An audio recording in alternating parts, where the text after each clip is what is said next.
E aí, gente, nesse canal aqui vocês vão encontrar uma playlist com essa parte dos vídeos das multimídias Android, essas multimídias chinesas.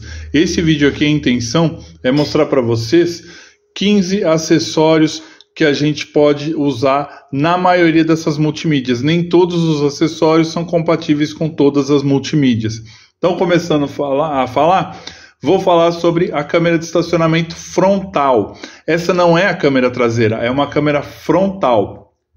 Algumas multimídias, elas usam a entrada RCA, aquela entrada auxiliar de vídeo, e tem um fio específico para a câmera de estacionamento frontal. Quando você desengata a ré, ele aciona 12 volts nesse fio por uns 5 segundos e você consegue ver a imagem na frente do carro. Normalmente essa câmera fica no para-choque da frente. E outros carros você tem essa imagem durante um tempo, mas é necessário ter um seletor, igual essa interface de câmera frontal Zendel aqui, que é uma marca que faz isso daí. Nessa interface, você liga tanto a câmera frontal, que parece uma câmera de ré também, você liga tanto ela quanto a câmera de ré nas entradas RCA, e ela alimenta a entrada RCA, a entrada da câmera de ré da multimídia. Então, quando você engata a ré, você vê a imagem da parte de trás. Quando você desengata a ré, por 5 segundos ele mostra a imagem na frente para te auxiliar no estacionamento. E aí você tem até o esquema de instalação dessa câmera. Em 14º lugar, a gente tem um receptor de TV digital, porque essas multimídias Android, a maioria não tem TV digital como as anteriores tinham. Então você pode utilizar um receptor de TV digital desse tipo, um OneSeg, que é um receptor que a imagem dele não é tão nítida quanto um Full HD. E ele até funciona, porém vai funcionar nas multimídias quad-core. Ele é ligado na USB, numa das duas USBs que a multimídia tem. Você tem a parte do cooler de 12 volts. O que é isso aí? É um ventilador que você consegue colocar na traseira da multimídia, principalmente as octa-core, que aquece demais. Você consegue instalar isso daí. Tem 2 fiozinhos nele, você liga junto com o pós-chave, o fiozinho vermelho, e aí quando você liga a multimídia, ele já começa a tirar o calor. Você coloca ele sempre para retirar o calor da multimídia para o meio ambiente. Ajuda a resfriar um pouquinho a multimídia. Claro que trocando uma pasta térmica, colocando uma de melhor qualidade também, ajuda ainda mais, junto com esse cooler aqui, a resfriar. Temos aí na 12ª posição o CarLink Kit Wireless. O que é isso aí? Quando você tem uma multimídia que não possui CarLink ou Android Auto, você pode usar esse adaptador aqui, também é ligado na USB, e a promessa do fabricante é que ele vai conseguir acessar tanto o espelhamento do celular Android ou celular quanto o iOS da Apple. O próximo acessório que nós temos, em 11º lugar, é o DAB, que é um sintonizador de rádio. DAB significa Digital Audio Broadcasting.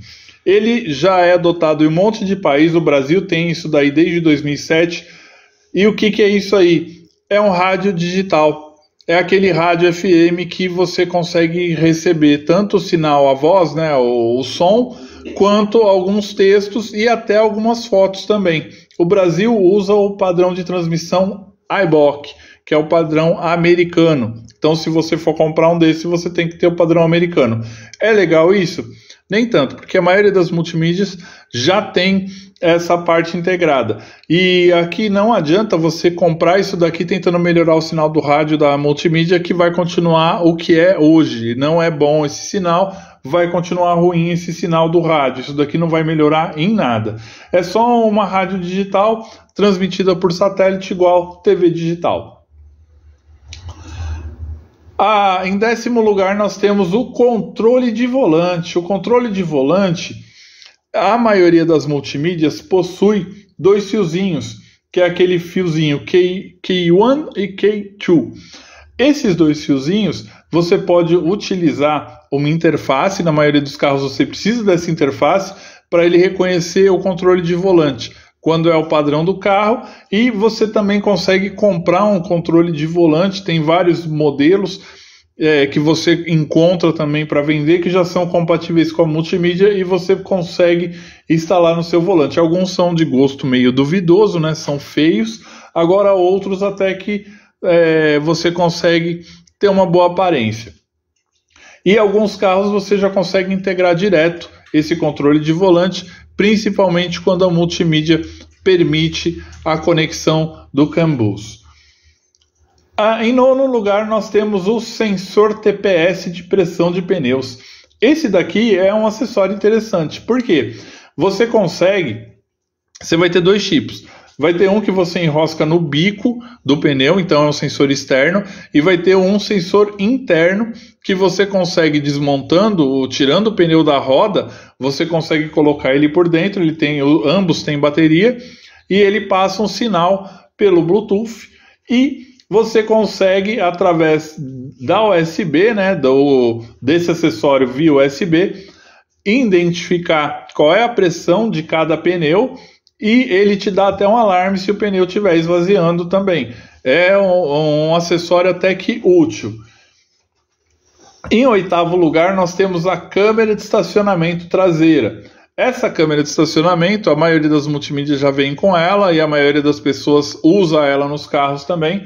Ela tem resoluções de 480 pixels, 720 e 1080, que é o Full HD. Quanto maior esse número da resolução, melhor a imagem da câmera. Porém, a maioria das câmeras e das multimídias, principalmente as quad-core, aguenta 720 pixels.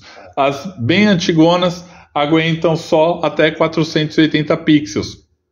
A imagem tem uma qualidade inferior. E a octa-core normalmente aceita 1080 pixels, dependendo da resolução da tela da multimídia também. Temos em sétimo lugar a dashcam. O que é a dashcam? É uma câmera frontal que ela vai gravar o vídeo e o áudio, se você quiser também, num cartão de memória, e de todo o movimento que acontece na frente do carro. Então você está dirigindo, está gravando. Os países... A Rússia, por exemplo, é um país que utiliza bastante esse recurso. A gente vê muito vídeo no YouTube de acidentes que tem, do carro de trás gravando tudo, ou o próprio carro que se acidentou gravando. Normalmente é com essas câmeras aqui que eles fazem esse tipo de gravação. Ela tem, algumas dessas câmeras, a função ADAS, que é o quê? Ele consegue ter uma certa inteligência para medir distância dos carros e te dar alguns alertas. Se você muda de faixa, se você está muito próximo de um carro, ele já calcula a velocidade pelo GPS e te dá alguns alertas aí para tentar te ajudar na condução do veículo. Em sexto lugar, nós temos o módulo de desligamento automático remoto. Isso daqui, muitos alarmes hoje já possuem isso. Tá? A Positron tem, na maioria dos alarmes dela já tem essa função. Porém, você tem um módulo que você consegue ativar ele e deixar tanto ligado no rádio comum, como principalmente nessas multimídias, que faz o quê? Quando a multimídia está ligada, quando você aciona o alarme do carro, ela desliga automaticamente, ou se você desliga a chave da ignição, desliga a ignição, ela fica até 30 minutos com a multimídia ligada e depois desliga automaticamente. Isso daí serve para quem gosta de deixar a multimídia ligada sem usar o pós-chave e tem esse recurso para que não descarregue a bateria. Esse daqui é um exemplo da Turi, acessórios que faz essa função. Temos em quinto lugar a tela de encosto traseiro. O que é isso aí? Você consegue colocar uma tela no encosto traseiro e compartilhar a imagem da multimídia. Então, se está passando um vídeo, se está passando um filme, alguma coisa, você consegue, utilizando uma tela dessa, colocar a imagem para as pessoas que estão no banco de trás. Ela tem normalmente entrada para fone e tem algumas que tem entrada para pendrive, entrada para cartão SD, que a pessoa também, se não quiser ver a imagem da multimídia, ela pode ver a imagem que ela quiser, ou escutar uma música, fazer o que ela quiser ali pelo banco de trás, utilizando esses acessórios também. Em quarto lugar, nós temos a câmera 360. O que é isso aí? Você tem uma câmera em cada retrovisor, uma câmera frontal no para-choque da frente e uma câmera traseira no para-choque de trás, que substitui a câmera de ré, e você consegue ter uma imagem 360 graus do veículo. Então, ele consegue te mostrar os veículos que estão ao seu lado, consegue te mostrar quem está vindo atrás, consegue te mostrar na frente também, e algumas simulam, com o software da própria multimídia da câmera 360, simulam o carro a uma vista superior do carro. Então você vê como se o seu carro você tivesse em cima de um helicóptero, por exemplo, olhando o seu carro lá de baixo, vendo o que está à volta. É um acessório interessante também, principalmente para te auxiliar no estacionamento e em manobras com o carro. Mas vale destacar, como eu falei no início, que nem todos os acessórios funcionam com todas as multimídias, e esse daqui, a multimídia, tem que ser pelo menos octa-core e tem que ter o conector na parte traseira, como mostra na figura aí, indicando que ele tem esse conector de 12 pinos aqui, que ele tem a parte para você conectar o acessório, né, da câmera 360 graus, que é ligado direto nesse conector. Isso daqui não funciona pelo USB, não. Em terceiro lugar, nós temos o ELM327 OBD2. Tem até um vídeo no canal. O que esse cara faz? É um aparelho que você coloca no conector OBD2 e ele vai entender o protocolo da UCE, da central, né, do seu carro, e através desse protocolo para carros a partir de 2012, né, fique bem esclarecido, ele consegue pegar os sensores do carro, sensores do motor, sensor de temperatura, sensor de pressão de óleo, tudo aquilo que a injeção eletrônica utiliza para regular a distribuição de combustível, ele consegue te mostrar na tela.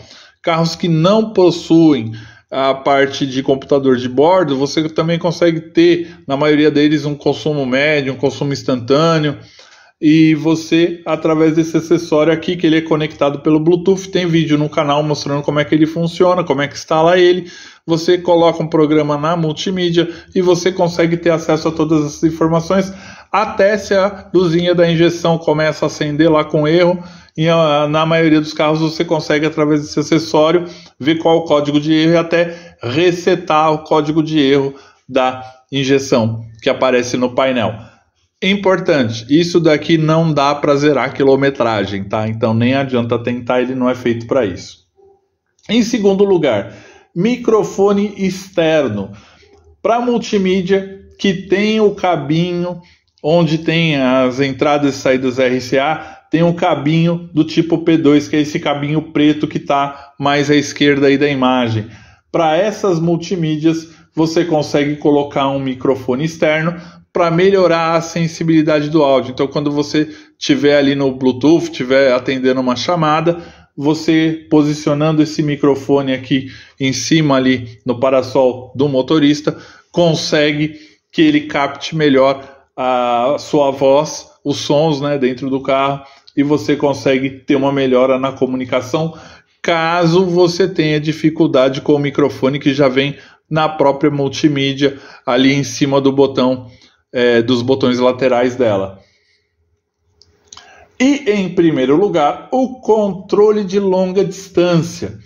Esse controle aqui, como é que funciona? Na maioria das multimídias essas que vêm da China, você tem essa marca aqui de controle, o Headline, que é o que todo mundo utiliza, ou a maioria das pessoas utiliza. Esse daqui dificilmente vai te dar problema, e a maioria das multimídias consegue reconhecer ele. Ele tem a parte do controle remoto, e ele tem um sensor, um receptor, que você liga na multimídia. Como você liga? Naqueles fios do controle de volante, o Key 1 e Key 2. Você liga como se fosse um controle de volante, programa ele como se fosse um controle de volante. Então, nesse caso, não daria para utilizar o controle de volante, mas você teria um controle de longa distância, onde você consegue aumentar ou diminuir a intensidade de som, avançar ou retroceder os arquivos, as músicas, e até mudar a origem lá que está passando na multimídia, tanto para a parte de áudio, para a parte de som. tanto para a parte de vídeo, parte de áudio, que você estiver passando em longas distâncias aí, até promete o fabricante em área aberta aí, 80, 100 metros aí, não sei se chega a tanto, acho que uns 50, talvez 40, 50 metros, talvez ele alcance, não sei se chega a tanto. Enfim, esses são os 15 acessórios aí que eu juntei para vocês, para falar um pouquinho deles. O ideal é quem tiver interessado em algum deles pesquisar, principalmente com os vendedores, se é ou não compatível com a sua multimídia, e avaliar outros vídeos que tem bastante no YouTube sobre cada acessório, agora que vocês já conhecem todos os acessórios que existem, ou pelo menos a maioria deles, para avaliar se ele vai satisfazer a sua necessidade ou não. Então, é isso aí, gente. Valeu!